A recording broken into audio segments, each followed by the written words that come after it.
ертеңнен бастап. Неге менің сені сүйетіме ешкім сенбейді? Себебі сен ешкімді сүйе алмайсың.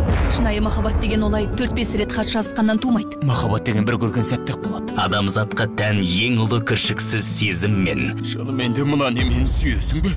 Бұл үйдің табалдырығынан аттай алмайсың. Мен де сендермен тұруға құштар емеспін. Ол кетсе мен де кетемін. Дұшпандыққа ұласқан қанды кек. Мен әкемнің, ал сен ағаңның өшін алуды көздеп жүрсің. Менің де жоспарым сол. Махаббат пен өшпенділіктің ортасында. Бұл қыз 2 күн бұрын ғана сені пышақтап ажал құша жаздаған жоқсың ба? Енді не болды? Ол енді біздің үйдің бір мүшесі. Олар келіп біздің берекемізді қашырды.